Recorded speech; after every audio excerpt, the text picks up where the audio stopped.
when Space Harrier was released in 1986 by Sega in the arcades, it was really a revolutionary game because it was something called a rail shooter. There were many ports of this. One of them is the Master System, and the other two you just saw. There are several other ports for other systems, but these are the three I happen to have.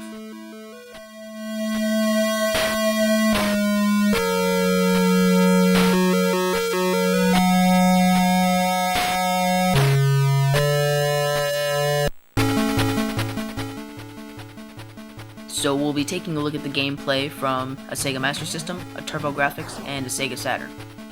There are differences in gameplay, in the quality, in the sound, and the actual playability, and the controller also makes a deal of difference. This, I think, is honestly the worst port.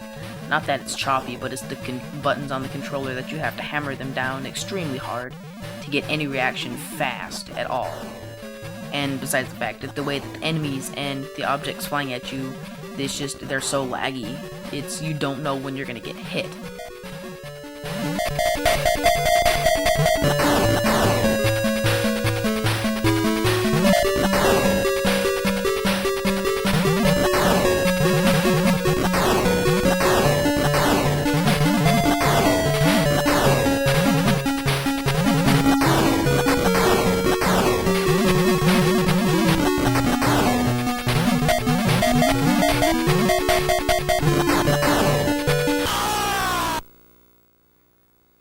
And because things aren't clear, it makes it very difficult to know when to shoot, when not to shoot, when to avoid.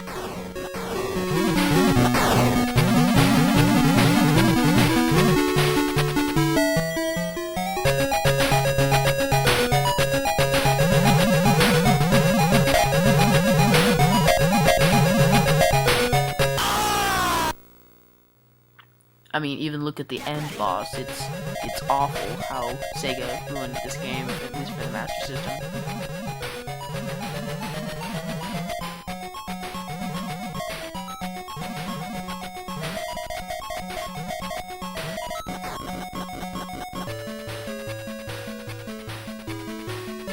Now I'm trying to show you guys the first stage for all three versions of this game, so I pretty much die right after this, so... and on to the TurboGrafx version.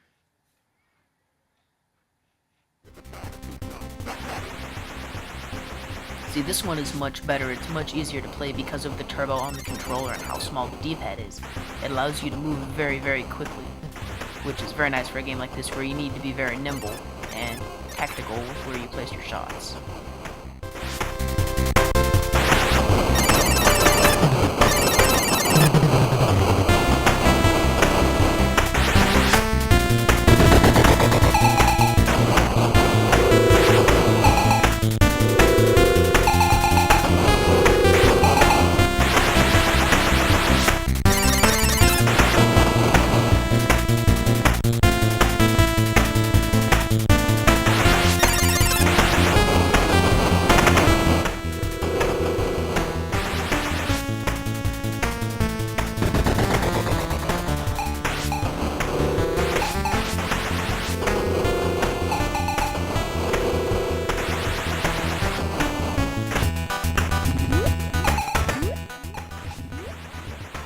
And really, to me, Space Harrier is a difficult game. Like, some people find Afterburner or Outrun or other classic Sega arcade games to be very difficult. I don't. I find this one to be difficult to me just because the way that the game plays. And this is a very good port, which makes the game a whole lot more enjoyable compared to the other choppier versions like on the Master System. It's similar with Outrun and Afterburner. Afterburner, there was a whole lot of slowdown, but in the Sega Ages collection, at least on the Saturn, I'm not sure if there's a Afterburner released on the TurboGrafx. I don't believe there was, but there was on the Saturn. That one is very enjoyable. I mean, it's literally a better than arcade quality port because it was working on twice the power of the original Model 1 board that the arcade was working off of. I mean, and this really enhances the quality of the game. As you can see here, this is a literally, I think it's a 16-bit quality game. Even though the TurboGrafx was kind of a mixed system, some people consider it 8-bit, 16-bit. The sound is fantastic though, and that's one of the things I appreciate most about this port of this game, which makes it very, very fun to play.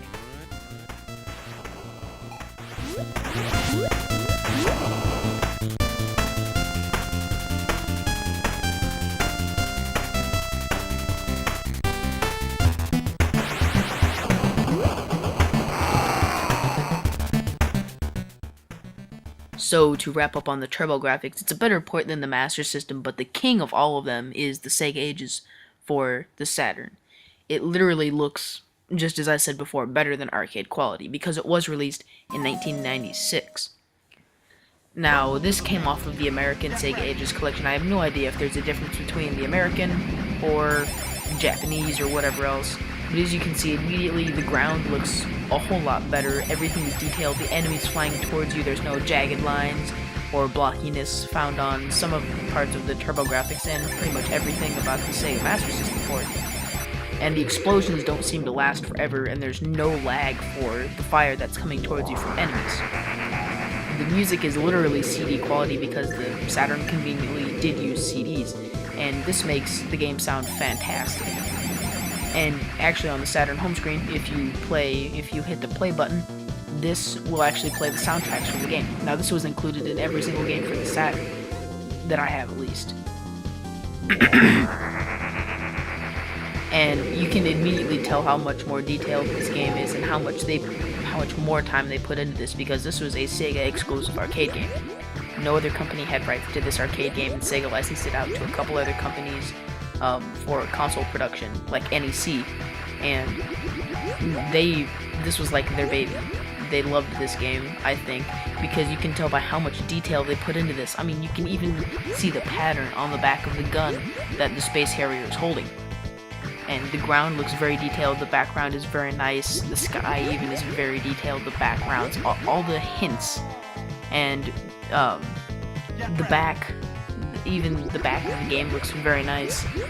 But I think that they put a lot of effort into this compared to the Master System port, but that's just me. It may be the hardware, I don't know, you'd have to judge for yourself by playing all of these, but the controller really makes this one, because the D-pad, it's a whole lot bigger than the TurboGrafx, which enables for better control.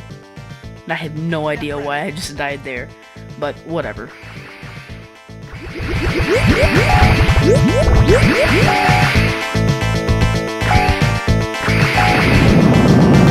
You're doing great!